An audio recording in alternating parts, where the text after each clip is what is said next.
All right. Thanks everybody for joining us. Looks like people are flowing in. So we'll go ahead and get started with some housekeeping items.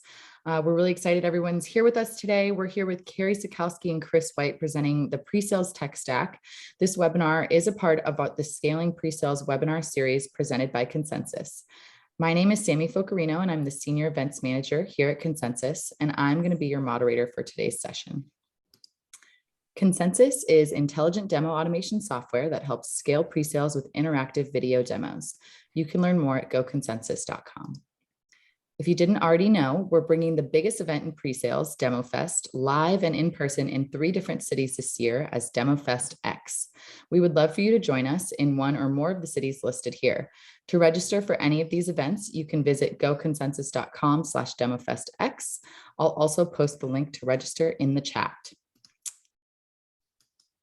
All right. We encourage you to participate in today's webinar. Our hosts will answer any questions at the close of the event, but you're welcome to post your questions at any time through the Q&A box on the right side of your console. If at any time you're having technical difficulties, press the help button on the right side of your screen. We're excited to be here today with Chris White and Kerry Sokalsky. Chris White is the author of the acclaimed The 6 Habits of Highly Effective Sales Engineers, founder and CEO of Tech Sales Advisors, and host of the LinkedIn Live program, Tech Sales Advice. Kerry Sokalsky is the founder and president of Presales Mastery, helping presales organizations improve their demo performance through personalized one-on-one coaching using a comprehensive 95-metric demo performance best practices framework. Chris and Kerry are the co-authors of the recently released Presales Buyer Guide, which makes them especially qualified to speak on this topic. And with that, I'm going to go ahead and turn the rest of the time over to you both. Thanks so much, Sammy. Folks, welcome. Chris White here, obviously, with Kerry Sokalsky. When we did this a few weeks ago at DemoFest, I think I opened with, actually, I'm just the account manager in this conversation. And I just want to thank all of you for joining. I'm going to hand it over to my sales engineer, Kerry Sokalsky, who's going to do all the heavy lifting.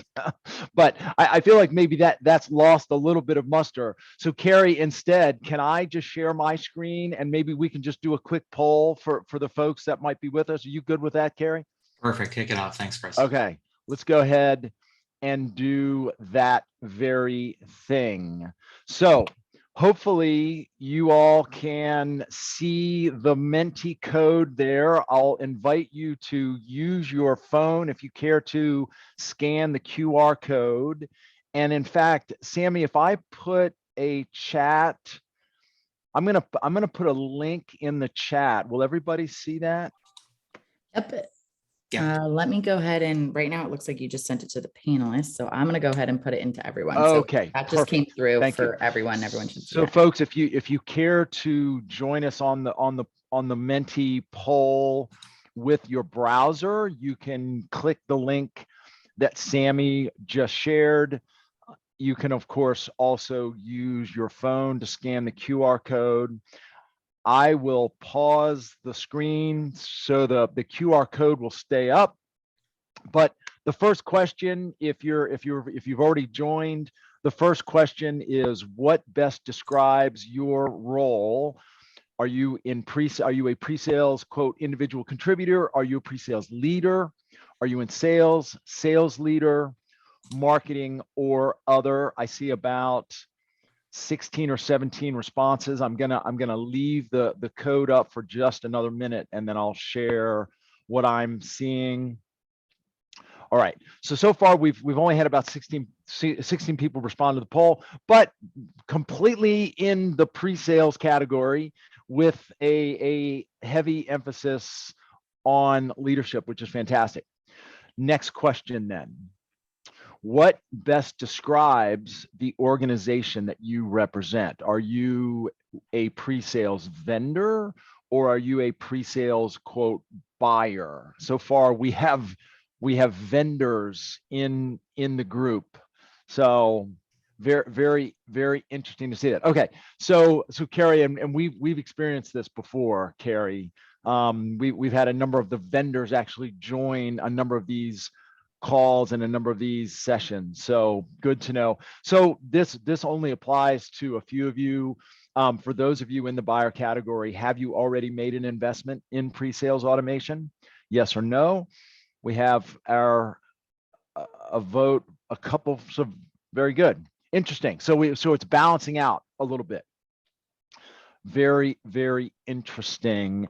And then the final question that I'll ask at the moment, for those of you in the buyer category, are you considering an investment in pre-sales automation? Yes, within 6 months, yes, within 12 months, or no, or not sure. Very good. Okay, so we have an interesting mix in front of us. Very good. Excellent, excellent, excellent. Okay, super.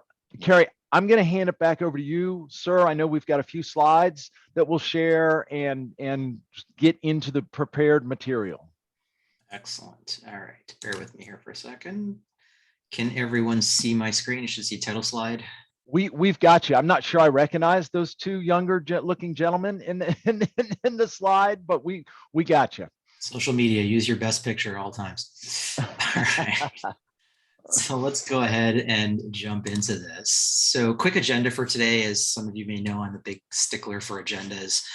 So we're going to talk a little bit about sort of what our view at a very high level is of the technology market and sort of why we decided to sort of start this Presales Buyers Guide in the first place. We'll discuss what we saw as sort of the top challenges facing pre-sales organizations today.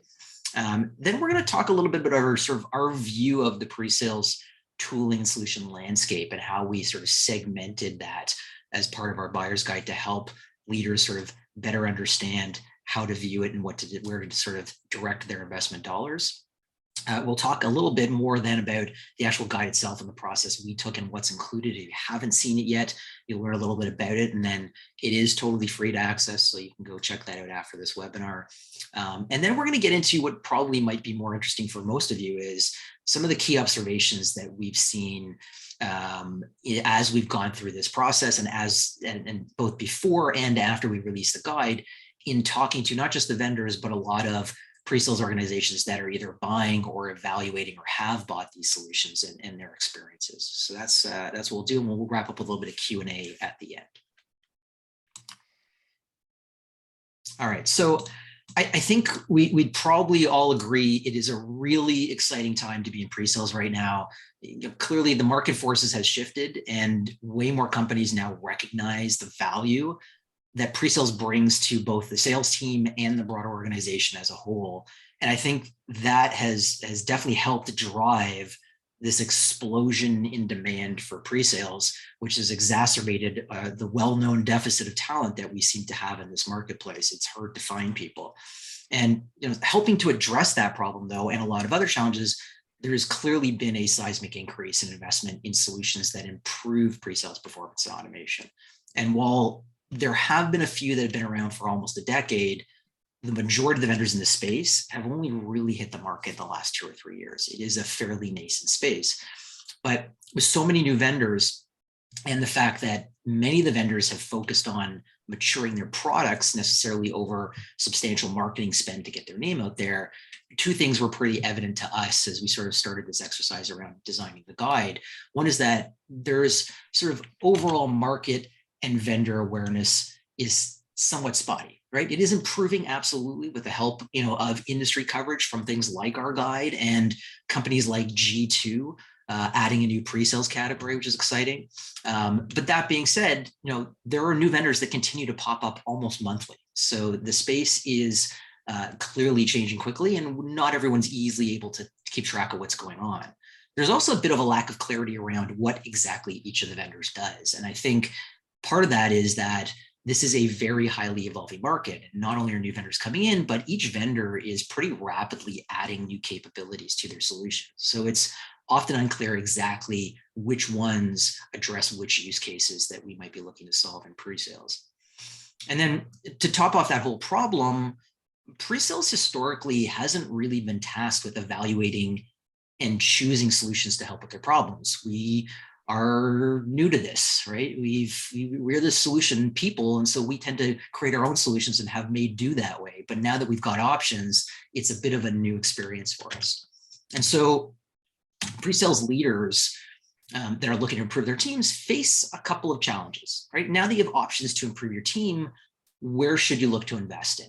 And what are the use cases that each of those particular areas addresses? And what benefits are you likely to see if you do make those investments? Similarly, once you make the decision on where you're going to invest, what are your options? Which vendors are there that are worth evaluating? And finally, as you engage with them, right, because we haven't historically purchased a lot of software for ourselves, what are the questions and considerations that you as pre-sales leaders should be thinking about in order to make an informed decision? So today we're going to discuss a little bit about what the market looks like in the context of how we approach the topic for our buyer's guide. And that was released 2 months ago in April. You can find it at presalesbuyersguide.com. All right. So we're going to talk now a little bit about some of the big challenges that we saw pre-sales organizations facing, and that we tried to sort of encapsulate as the use cases in the buyer's guide. So let's start off with a few here. So whether it's from poor or sort of lack of adherence to sales engagement methodologies, or limited or no qualification or discovery, or even things like misalignment or broken relationships between sales and pre-sales, a large number of demos that are delivered are to unqualified prospects. That wastes scarce pre-sales time, puts a huge strain on effectively scaling our teams. And as most of us are probably pretty well aware, it's a pretty pervasive problem. In fact, in Consensus's last workload and comp report, workload and compensation report, they said over half of organizations reported that 30% of their demos were unqualified. So it's a big problem. Then we ran into this situation around sort of inadequate demo infrastructure. And most of us can probably relate to these types of challenges. We in pre-sales rarely control the infrastructure where we're creating our demo instances and our demo environments. So we're reliant on other departments to set up and maintain those critical environments. But the problem is those other departments, whether it's cloud or ops or IT, whatever it is, aren't often aligned with us in terms of the priorities that we put on setting those environments up and the timing with which they need to be up. Right. And so we often have to incur long lead times to get new stuff set up, and that doesn't match sales' sense of urgency. Right. And then there's the other challenge there around sort of demoing from production and shared environments that often have much more rigid controls in place, and that can prevent a lot of demo flexibility, like showing unreleased features or easily customizing our demo models and data to fit each of the prospects' needs. Right. There's also the ever-present challenge of scheduled and unscheduled downtime that can lead to unreliable availability of those demo instances. So consistency around both the presentation and the demo delivery is also often a challenge, where teams are usually switching control of the presentation, as Chris and I just did, between multiple people, and also alternating between slides and one or more applications. And what that typically leads to is disjointed delivery with different user interfaces. And we also have the common challenge around how to effectively represent multiple end user personas that today are typically accomplished with either different browsers where we can be logged in with separate accounts at the same time, or using incognito windows. But doing all of that makes our solutions appear more complex to the buyer. Right? And if we add to that the fact that there's often a lack of a standardized set of demo assets, right, that frequently results in a proliferation of a whole bunch of siloed models, demo models, where each SC is necessarily presenting a totally different experience than their peers, not necessarily a lot of consistency there. So for platform and middleware and other solutions where there's not an obvious interface to demo, clearly illustrating how those solutions work and the value that they provide can be a challenging task. And it's often done through static slides and flowcharts that are usually either too high level or too confusing for buyers to easily comprehend. So that's another challenge that some of these solutions are addressing.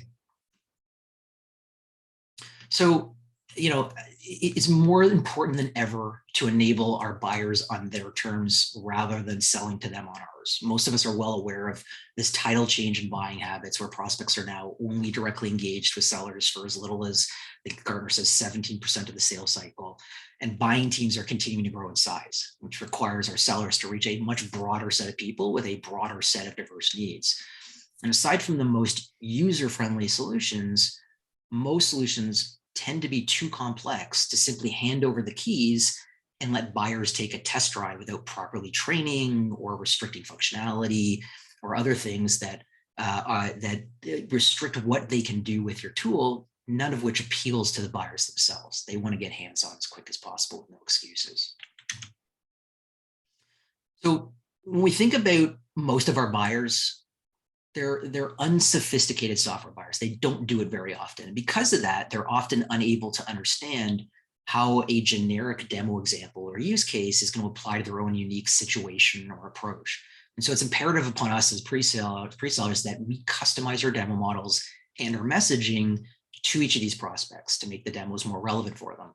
Unfortunately, most solutions were designed to be used, not to be demoed. And so customizing each demo often is too onerous or time consuming, and that further exacerbates the SE bandwidth issues. And so solutions that can help with that will make a big difference as well. Chris, you want to take a few of these other ones? I mean, I don't know, Kerry, you're on such a roll. I was inclined to just let you keep going, but yes, of course, I'll take a few. By the way, I see a few comments in the chat, in particular, Brendan and Tommy. Thanks for that feedback. It seems like one of the questions I asked early in the poll, which is, are you a pre-sales vendor or a pre-sales buyer? That was a little bit misinterpreted. So yes, what we meant by that is, are you with one of the companies that sells a solution for pre-sales, or are you in a pre-sales role and you would be, quote, one of the buyers of these, of these solutions? So anyway, for future reference, Kerry, probably something that we need to, be a little bit more clear on. But sort of continuing on with these ideas around challenges, the challenges that Kerry just stepped through and talked through largely build to this one the need to scale, right? Because the resources are strained, because of inadequate demo infrastructure and just disjointed customer meetings. We need the ability to do more with less. We need to automate where we can, eliminate low value tasks. In fact, one of the things that I think surfaced at the end of the demo fest, the final panel, was this idea of, it's not just pre-sales automation, it's pre-sales amplification. We need to be able to do more. In fact, I even think of it as, think about the carpenters, right? When they went from hammers to nail guns, right? They could just do more. That's really what we're talking about here. Kerry, can you bring up the next one? As a leader, and I understand we have a number of pre-sales leaders, it's difficult to get full insight and visibility into the team activity, the contributions we're making or the team is making, our performance. I think we have a sense, but it's hard to measure it, and it's hard to, quote, demonstrate to our leadership and other sales leaders what the team is doing. So that's another challenge that these tools are designed to address. Kerry? It's so critical for our sales counterparts to have a consistent experience when they engage with pre-sales. And so one of the challenges that these tools seek to address is an inconsistent opportunity execution, engagement model, delivery, messaging, etc. The more we can create a consistent approach, the more satisfied our sales counterparts are going to be, and the more consistently we're going to hit our numbers and close deals. Next point. In fact, one of the vendors calls the evaluation, quote, the dark side of the moon, meaning that, so often in the sales cycle, once we enter an evaluation, it's hard to get visibility into what really is the status. They tend to be unstructured, oftentimes poorly defined. We may have delays, but they're just not visible. And then we get to the end of the quarter and sales leadership is wondering, where are these deals? And account execs tend to say it's in evaluation, right? But what does that really mean? Are we 90% through the evaluation and there's just a few things that we need to be, checked off, or have we stalled and we just don't have visibility into that? So these tools are designed to add structure and force not only ourselves, but the prospects that we're working with to define a set of criteria and use cases and test cases and give that visibility into, quote, and shine the light on the dark side of the moon. I think we have one more bullet. Is that right, Kerry? Yeah, and then the lack of alignment between, quote, what we're calling field intelligence and product direction. What do we mean here? As pre-sales, as you all know, we're on the front line. We hear directly from customers what their requirements are, what they're looking for, and we can, if we're not bringing that back to our product teams, then chances are good that product is working on things that aren't going to generate revenue. In fact, I was talking with a client earlier this week, in fact, and we were, discussing the fact that who does product typically talk to? They talk to existing customers, and oftentimes they're talking to the admin folks within the existing customers. So what are they typically asking for? Enhancements to the administration and configuration and more of the back end. Yet we're talking to the buyers, right? We're talking to the people who invest in these solutions, and they're telling us what they're looking to spend money on. We need to close that gap between the knowledge that we get in the field and what product is prioritizing. The products and the solutions that we've looked at are also designed to address that challenge. Now, with that, let's talk a little bit about what we're calling the pre-sales landscape. To set some context here, folks, when Kerry and I started out on this journey, and it was a journey, I think it was, what was it, August of last year, Kerry, that we decided that we were going to embark on this project, and then I think we published it in April. So, that's what, 7-8 months of work. When we started out, we thought that we were going to categorize or organize the solutions that we evaluated in the context of sales motions. So there's qualification and discovery, there's introductory demos, there's solutioning, evaluations, etc. We thought that's how it was going to make sense to organize the solutions. What we discovered is that many of the solutions had capabilities in each of or most of the sales motions. We also looked at it from a management perspective, discovered that just didn't make sense. What evolved instead was an organization or a categorization of the products into these 5 buckets, or these 5 focus areas, as we're calling them. Those 5 focus areas: pre-sales oversight and management, pre-sales opportunity execution, or what we're calling pre-sales opportunity execution, demo automation, response and knowledge management, and presentation and data solutions. Now, we'll take just a minute and break each one of these down. Kerry, I think I'll take the first 2, and maybe you can take a couple. So let's talk about pre-sales oversight and management. And as the name suggests, these are tools primarily designed for pre-sales leaders to do what? Things like team management and onboarding, enabling, and scaling pre-sales by putting those repeatable processes in place. The creation of playbooks and best practice definition and implementation. So we're all following the same set of pre-sales playbooks.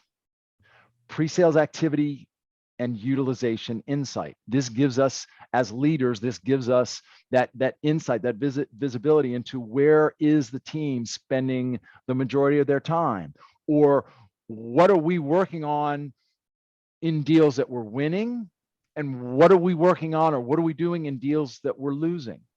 Pipeline visibility and performance analysis. With all of the tools that fall into this bucket, we have an at-a-glance view of the pipeline, and most of them provide the ability to organize or filter those views by territory, by competitor, maybe by product, etc. And then what we're calling pre-sales master data management. What might this be? Products, accounts, customers, it might be demo assets, etc.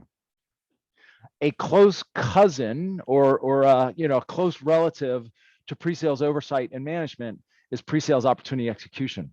And the difference here is that pre-sales opportunity execution is more for the direct benefit of the individual contributors. These are tools designed to literally let those of us out in the field manage our day-to-day activity, track our day-to-day data and information, specifically with all the opportunities that we're working. So what are some of the use cases here? Again, pre-sales opportunity, data capture and management. Many of the tools that we looked at in this space, or the solutions that we looked at in this space, they seek to be the one-stop shop, if you will, the one place, dashboard or workspace, where pre-sales individuals, sales engineers have all their information about all their opportunities. This is where the playbooks defined in the first bucket are actually leveraged as structured pre-sales methodology and guidance. What's an example of this?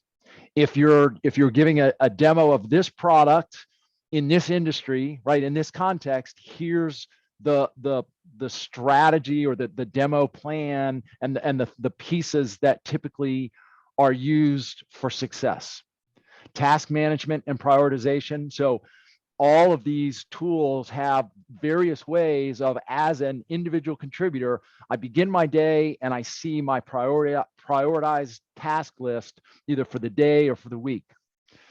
Evaluation management, we were talking about that a moment ago, is whenever we engage or whenever an opportunity moves into the evaluation stage, we have a very structured plan. We capture our success criteria, use cases, test cases, etc. Product gap identification, analysis, and communication. So a moment ago in the last bullet in the challenges was the disconnect between field intelligence and product direction. The solutions in this space are designed to give us as individual contributors the ability to identify product gaps or gaps for an account, associate it to the revenue that is involved, and then send that into the product, whether that's Jira or whatever product management tool they are using. So product can actually prioritize enhancements based on revenue. And then internal and external collaboration. A number of the solutions in this space allow for requesting assists or requesting specialists to engage and keeps track of all that activity. Kerry, do you want to take demo automation? I do. Thanks, Chris. So demo automation tackles a whole broad range of use cases, but it's ultimately, we could probably boil it down to focusing on getting buyers exposed to product earlier, more easily, and with better and more consistent delivery, right? And based on the number of vendors in this area, and you'll see that in the next slide, it's also arguably the most competitive area of this market.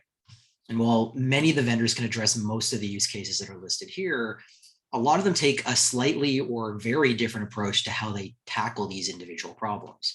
Some focus on replicating product functionality, right, to give buyers a more controlled sandbox or trial type experience, or even replace this sort of demo instances that we're going to use for live demos where we're no longer reliant on a cloud or IT team to set those up.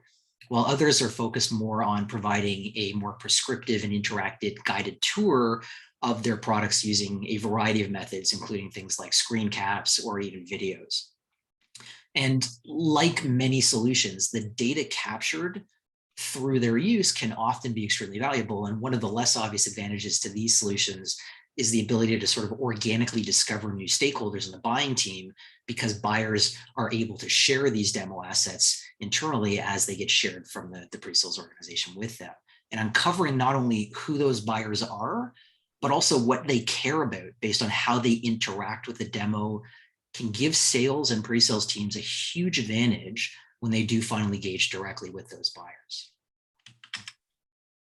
And I'll just touch on response and knowledge management briefly. And incidentally, folks, when Kerry and I organized the work, when we did the report, he and I sat through all of the vendor presentations and demonstrations together, but then we organized the work, the actual write-ups in the way we're going through it. So I had pre-sales oversight and management and pre-sales opportunity execution. And by the way, most of the solutions in those are in both. So the solutions that support pre-sales oversight and management also support opportunity execution for the most part. And we'll look at that in just a moment.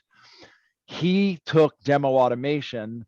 I then took response and knowledge management. What's interesting is this, and really it's RFP automation is the way I think most of us think of it. This is actually a category that's pretty well established and much broader than just software. And so a number of these vendors have actually been in business for longer than many of the other, frankly, most of the others. Nonetheless, we included response and knowledge management in our study because for software vendors, for software companies, who is it that typically gets, quote, roped into responding to RFPs? It's sales engineers. So what are some of the capabilities that response and knowledge management offer, or the use cases, if you will? What we call sales intelligence creation, curation, and dissemination. What do we mean by sales intelligence? Well, it's the information that we typically need to provide to prospects as they're considering and evaluating solutions. By creating and curating and capturing this information, companies can ensure a consistent message. And that's really that next bullet there is end-to-end product messaging consistency. We want to establish sort of the party line for the most common asked and some of the more complex questions. Of course, just RFX automation itself. So a lot of RFPs come in the form of spreadsheets or Word docs, et cetera. These tools are designed to ingest those and organize them, allow the tools to actually do an automated mapping. And then from that, they can actually curate and generate documents to respond to those requesting prospects. They also have project management built in. For large organizations, these RFPs can be rather large projects involving numerous people. And for that reason, it also supports this notion of multidiscipline collaboration and coordination. Why? We might have sales involved in an RFP, marketing, finance, legal, tech, the technology folks, product folks, et cetera. These tools enable that multi-discipline, that cross-team collaboration. Kerry, you want to take the last one? Yeah, so this last category really entails a fairly broad set of solutions that focus on providing a range of benefits to improve how our presentations and demos are delivered, including things like helping sales and pre-sales collaborate more effectively during the presentations, which helps ensure more consistent messaging and demo delivery, providing a consistent interface to simplify how things like multi-persona and multi-solution demos are presented to avoid buyer confusion. If you have a consolidated or consistent interface, it looks like a simpler tool. And things like solving the sort of garbage data challenge that a lot of solutions face, where because they have time-sensitive or industry-specific or other complex data requirements, demos are really onerous to prepare for, or worse, they show non-representative data that doesn't properly convey how they work or represent what a buyer or prospect would actually see using it. And so they help actually inject the appropriate data into your demo models to make sure that you're reflecting the right and telling the right stories to really get the right messaging across to all your buyers. All right, so let's give a real quick view of what this looks like in terms of the vendors themselves. And as you can see, this market is getting fairly crowded. When we started researching vendors last fall for the Buyer's Guide, we found 24 who had paying customers and whose ICP or ideal customer profile was pre-sales. There's an innumerate number of additional vendors that are out there that have capabilities that benefit pre-sales, but we were really focused on ones where pre-sales is the ICP for the vendor. And less than 9 months later, we found no fewer than 10 additional vendors, and we continue to uncover new ones on an almost monthly basis. So this market is ever changing, and this slide is going to eventually going to run out of space, but it's already much busier than it was when we released the guide a couple months ago.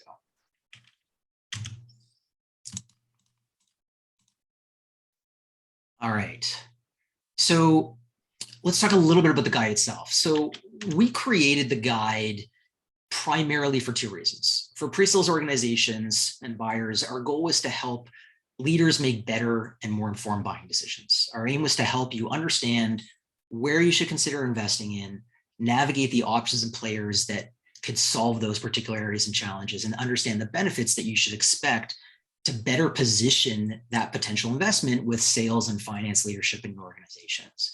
And that last point is pretty critical, right? One of the biggest challenges shared by both the vendors and the buyers is figuring out how to justify the spend on these solutions. We in pre-sales have rarely held and rarely do hold our own budget, and therefore we need to sell the value and ROI internally.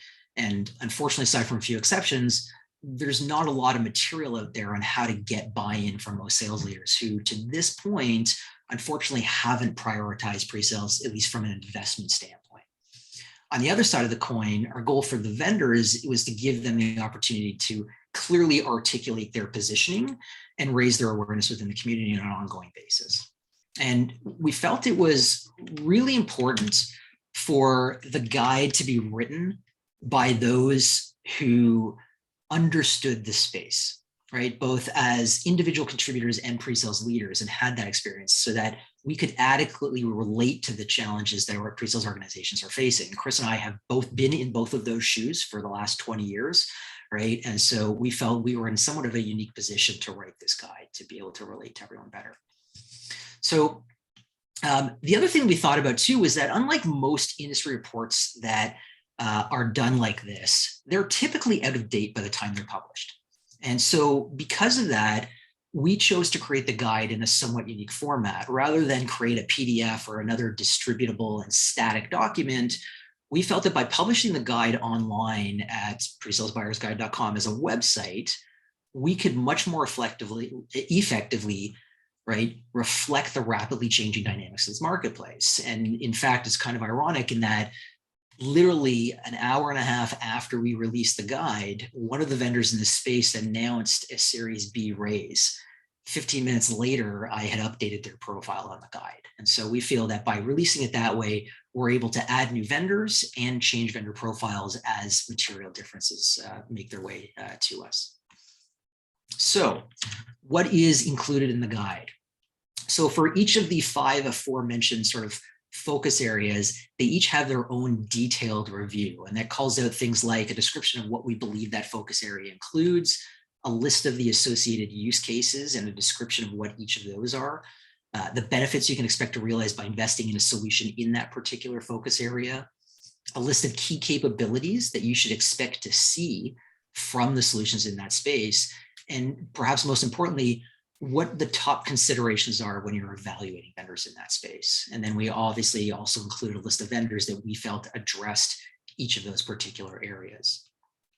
Each vendor also had their own unique profile and detailed profile, included a whole bunch of things like their areas of focus and how they fit into the overall market, a client profile, so who should consider them as described by the vendor, what is the best profile of their type of buyer, the top use cases that they addressed in their own words as well, some of their noteworthy features and differentiators, which will help you determine why you should or shouldn't consider them, a list of their features and integrations, typical onboarding and implementation processes, as well as customer support, client support, right? You need to make a holistic decision on what you're buying. And so it's important not just to understand what functions do they solve, but how do they actually behave through their entire journey, your entire journey with them as a client. We include information on pricing models or and how they price, not their actual pricing, because that changes, right? But for each of the vendors, the way that they price varies. And so we wanted to give an indicator of what their sort of licensing and other pricing approaches were. We included things like notable clients and case studies. We included a fairly detailed corporate overview and information summary, including all of their funding that they've ever raised.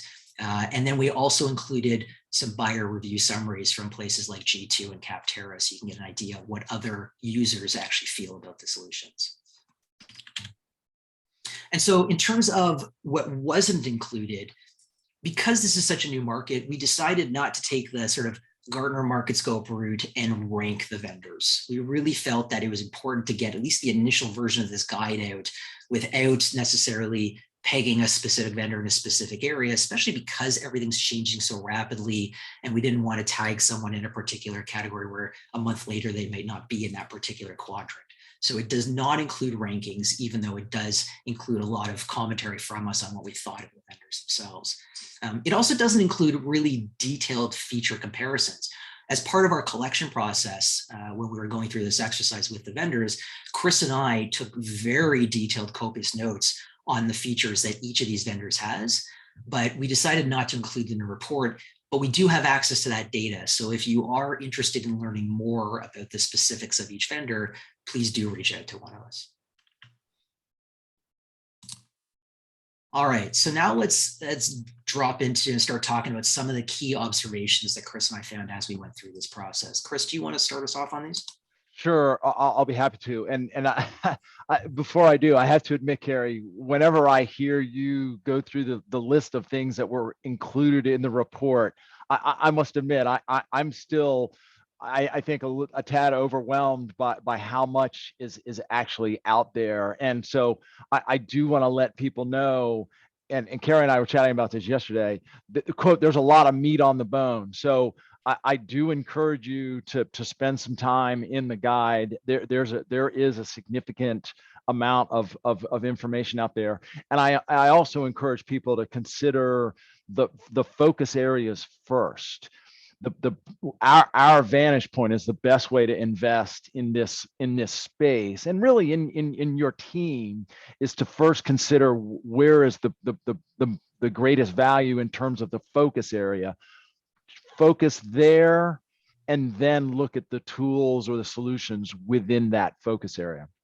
That being said, frankly, all the products that we looked at have some very impressive capabilities. I don't think there's a bad choice in the entire landscape of tools out there. It's really a matter of deciding, again, which capabilities or which of the use cases will benefit your organization the most, and then which of the tools align with your specific requirements. Next point, Kerry. The vendors that we looked at, and again, that list is growing, they really are to be commended for what they've done in many cases in a very short amount of time. One of the things that we have in the guide is actually a timeline of when these vendors were founded and formed, many of which within the past 3 years. Next, Kerry.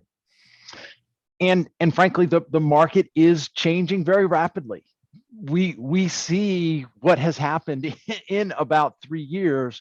In three years from now, and Kerry mentioned this a moment ago, we will very likely run out of room in the quote the logo slide, because new vendors are entering the space, and even the vendors that we've already considered and reviewed and evaluated, they are changing their products and introducing new capabilities very quickly.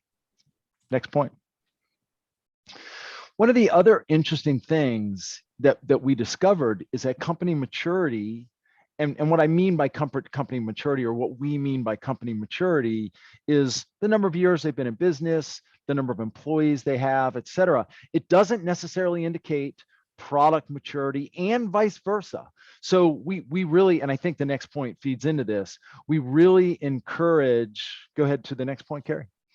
We really encourage people consider the product and the company and the people behind the product and driving the company. Many of these solutions and the companies were started and founded by pre-sales professionals who were looking for solutions for themselves, and they came up with such an effective methodology and tool for themselves that they decided to bring, create that into or turn that into a business and a sellable software solution.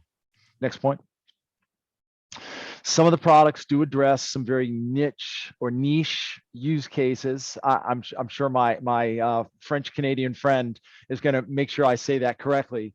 While others address more broad or multiple use cases. So again, it's important to understand what your needs are, what you're hoping to accomplish, and then align the capabilities of each of those vendors. And I think, Kerry, I'll take a few more of these, and then I'll probably hand it back to you.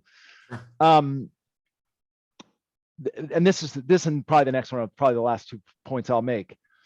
Vendors, the vendors that we looked at, the solutions in the space, they do have a tendency to have a unique sort of understanding and interpretation of pre-sales processes, pre-sales requirements, and we'll get into the terminology in a moment. And I think what's unique about this is that let's consider CRM for a moment. And by the way, studies have shown that there are over 400 CRM solutions in the space. I've spoken with Nancy Narden, who has a platform called, I think is it Smart Selling Tools, something like that. But she estimates that there are 400 CRM tools. Now, if you were to look at any one of those CRM tools, more than likely, what are you going to see?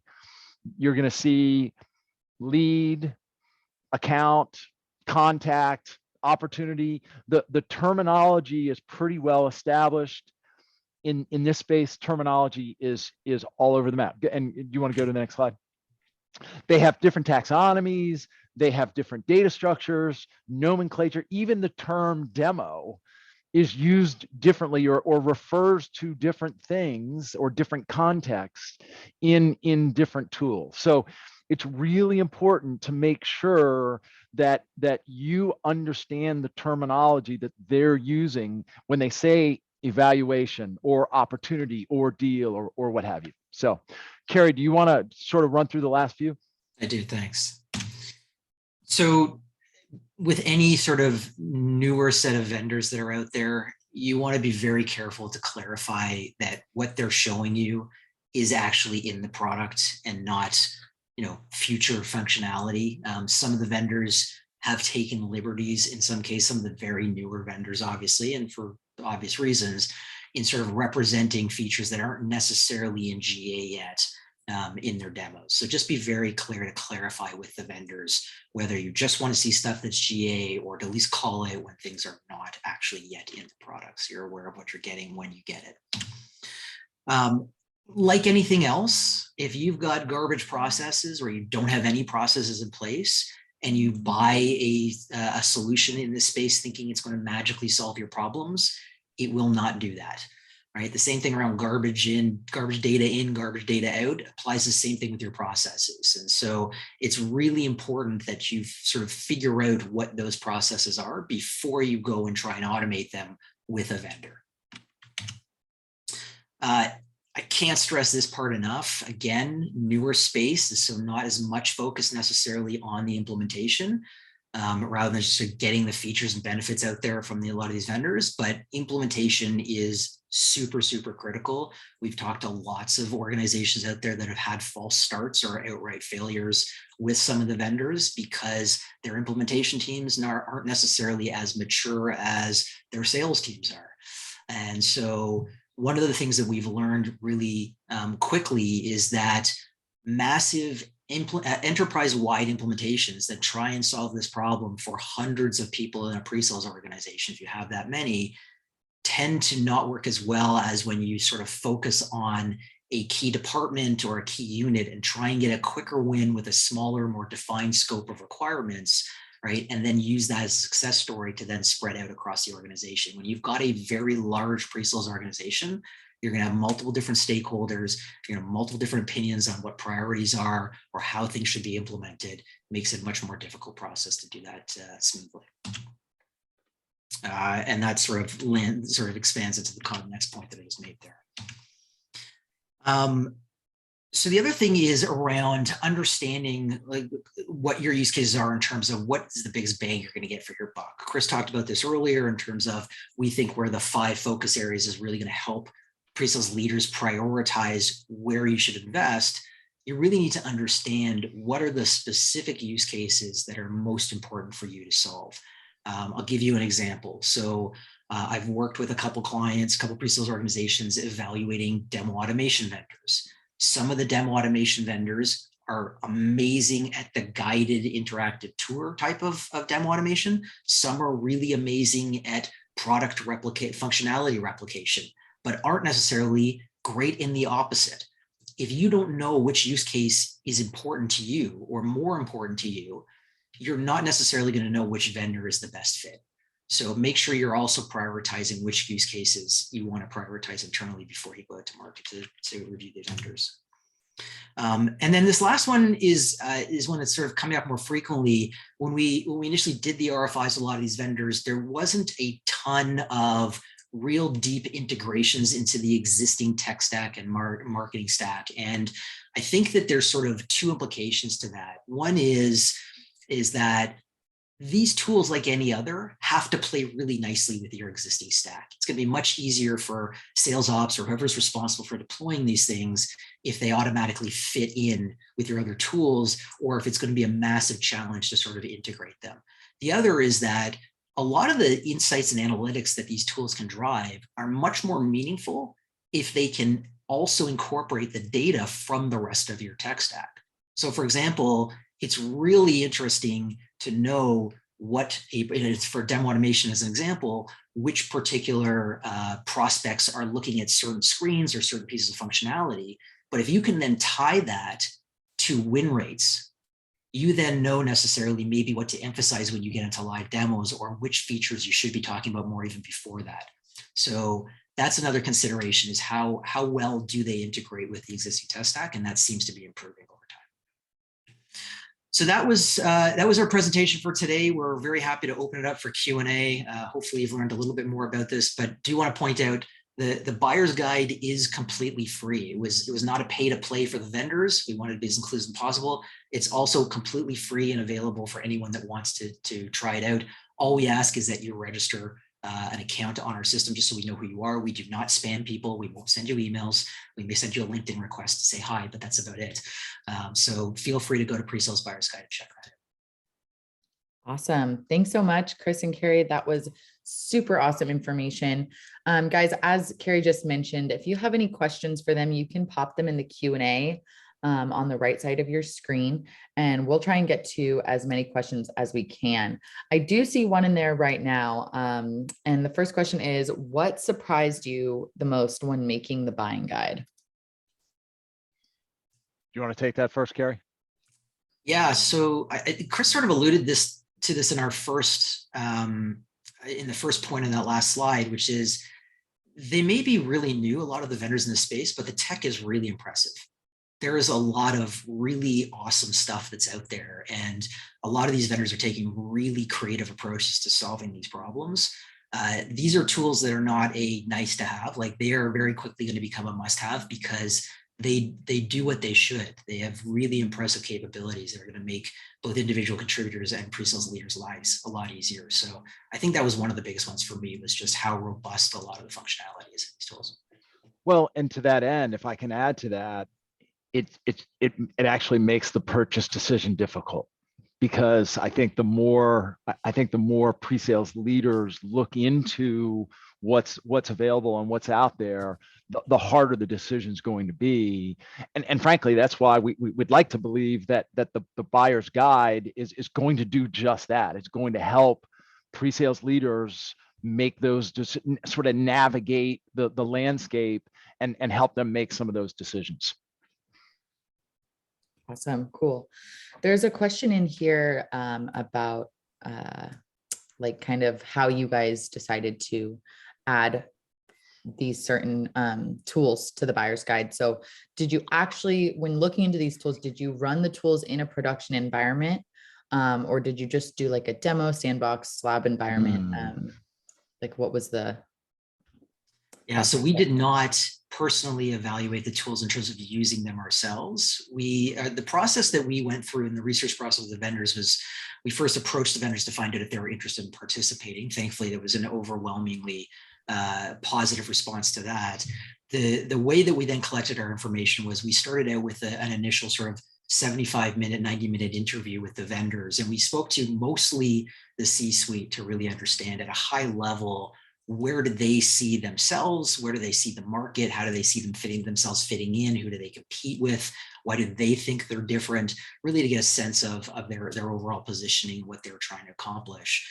And then the next thing we did was we sent out a very detailed RFI or RFP around everything around pricing models, implementation approaches, top customers, all of that sort of stuff. And then we followed all of that up with a prospect friendly or prospect ready type of demonstration from the vendors to Chris and I. So first, each of the vendors got 75 minutes. And rather than just come and do feature dumps on us, we asked them to present to us as though we were a buying prospect, so that we get a better idea not only of what the features and capabilities are, but how they were, at least the vendors envisioned them adding value to those organizations. So we saw a lot of detail around that. Obviously, Chris and I, with a fairly extensive history in pre-sales, were able to suss out where we saw, particular things that we wanted to dig deeper on or ask questions about. Are these things real? Are they GA, et cetera? How does this actually work, even if they didn't want to show it to us? But we did not personally use the products as part of the process. Yeah. And the other, and Tommy, by the way, thank you for that question. That was a really good one. I have two other thoughts. The first is, frankly, we would love to, if we had the bandwidth, I think Kerry and I would love to actually get access to each one of those and spend some time working in them ourselves. We certainly don't have the bandwidth to do that, even with one, much less all of them. But that being said, and I'll address the gentleman who wrote the question, Tommy. It looks like you have some experience, working with some of these tools. For any of you, if you've worked with some of the vendors that we've studied, and you have some insights or feedback, we would love to hear from you. We would love to hear from those of you out in the space that are starting to work with some of these products, either in a test environment or in a live production environment. And if you're discovering, the good, the bad, and the ugly, we would love to hear some of that. So we'd like to help sort of build the knowledge in this community as much as we can. Love that. Awesome. Cool. Well, we're just coming up at the top of the hour. If anybody else has any questions, Chris and Kerry, I know, love to connect with folks on LinkedIn. So connect with them, and you guys can always ask those questions to them directly. Chris, Kerry, thank you so much for lending your time and expertise to today's session. It was so awesome to have you both, and we really appreciate it. We will be sending the recording of this session out to all of the registrants. So I saw that question come through a couple times. So you guys will get first access, and then it will be publicly available on the website as well. So we'll be sure to share that with you. Thanks everybody for joining us. It was great to have you. We hope to see you in a few weeks at DemoFest X Salt Lake City. And we'll see you soon. Thanks, guys. Thanks, Sammy. Thanks all. Bye-bye.